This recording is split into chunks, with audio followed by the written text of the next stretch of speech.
Yo, yo, yo, you know what it is. It's your boy Snow, man.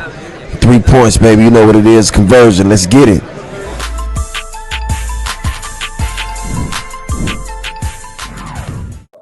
Well, how did you feel physically out there? I mean, you said you tried to do some activity while you're in isolation, but it's not the same as running up and down an NBA court. So how did you feel physically? I feel great.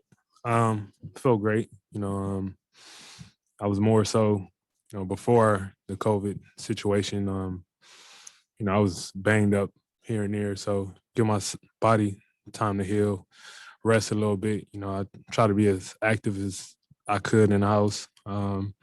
Just stretching, jump rope and push ups, whatever I could do just to keep the blood flowing. You know, as soon as I got out, I think I went to the gym like 1 o'clock in the morning. As soon as I was cleared, and just try to get my rhythm back as quick as possible, move around. Just try to get in rhythm things as quick as I could. DeMar, was that game a good cure for boredom? Yes, was. Yes, it was. I was like, I felt free as a bird. Just getting out there, being with those guys. Being in front of the fans. Kind of just, getting out the basement I was in for 10 days. You said you went to the gym at 1 in the morning to like the practice facility? Yeah. After I was cleared. Yeah. What were you feeling in the fourth? What I always feel is just I try to clear my mind as best I can going into the fourth quarter. Kind of erase everything that happened before and just try to completely just lock in. It's just something I've been working on for the last couple of years of just channeling my energy in a positive light, and focus on one thing, and that's winning. I try to carry that over to the best of my abilities in the fourth quarter. Is that what you were referring the other day to the boxing analogy? Yeah. That sort of knockout down the stretch. Yeah. Going for the knockouts. Yeah. When you trust, everything you put into something, you kind of have a different feel going into the 8th, 9th, 10th, 11th, 12th round, and understanding what needs to be done to win. Whether you back on the scorecards or up, you got to give it your all. It seemed like you took a lot of delight to that last sequence when you guys got the ball back, the loose ball, and LeBron switched over and got on you and you made that play. What were you trying to do? Obviously, make the shot, but particularly in that sequence there, which was the end of the game. I was just watching them. It was a couple times they came and doubled me. I was saying if they was going to come double, what was my options on the backside, who they was going to come double with, angles where I could get my shot off at, and just kind of collecting as much data in that short period of time as I could to make a decision. And I just took what they gave me.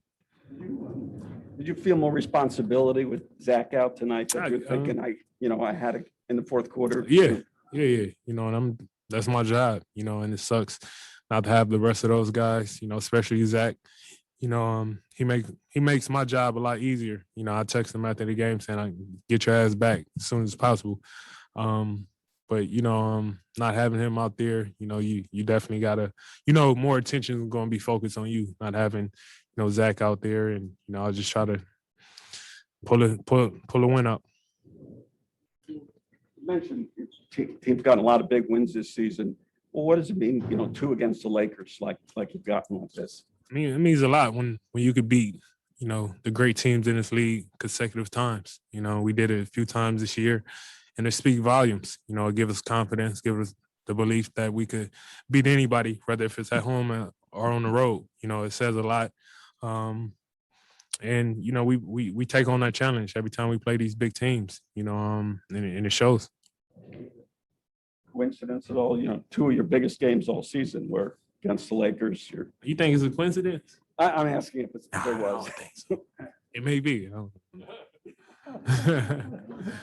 your jumpers late in crunch time? Are you making a point to get to that spot, or is it always a case of taking what they give you? A little bit of both. I think for me it's I have a crazy routine of how I shoot when I go back to the gym at night, of practicing those shots over and over and over and over and over from different angles, from different bounces to get into a spot to where it's a lot of times it's not even me focusing on the defender, just me getting to my spot and what I work on every single night. That's why it seems so comfortable when I do it. And I just try to focus and get enough lift, get the shot above and, you know, hope for it to go in, but it's a little bit of both. A lot of times in your career, kind of one-on-one against LeBron.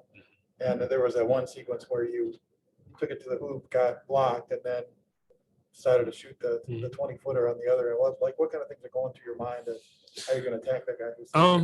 I mean, I know he was probably worried about me driving again. You know, I was conscious of that and me just trying to hezzy, get him to step back and, you know, pull up from there. You know, he gave me an angle, the possession previously when I drove all the way, and I knew he wasn't going to let me get another driving angle. So, you know, just me getting to my spot.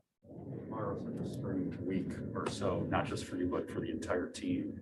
Is there some extra satisfaction coming out and finding a way to win a game like this coming off of that? Yeah. You know, we you know, it sucked when, you know, I was out. I missed those couple games, and, you know, for more guys to go out and you get a couple guys back, you know, it's unique. You know, something that we trying to figure out as quick as possible. We only had 1 day of practice after missing a few games, so, you know, you could see throughout the game where we was losing the ball, turning the ball over, just trying to get that feel of the game back. So it definitely was different. You know, it's crazy. We got another game tomorrow, and, you know, try to pull that one up.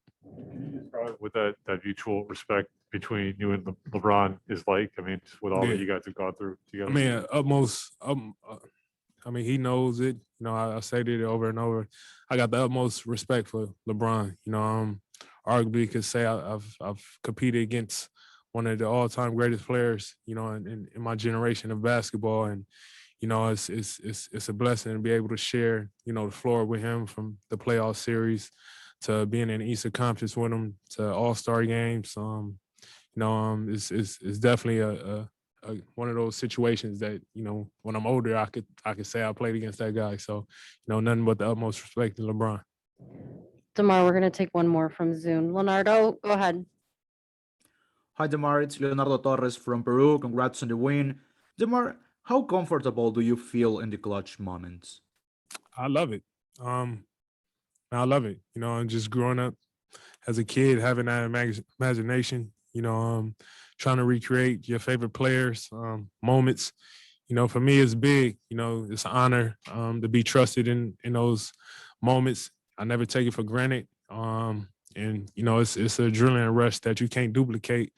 So you try to make the most of it every time you put in that position. So for me, I love it. You know, there's nothing like it. It's fun. You know, you got to take the good with the bad, and I'm willing to take both. Thank you. Thanks a lot, DeMar.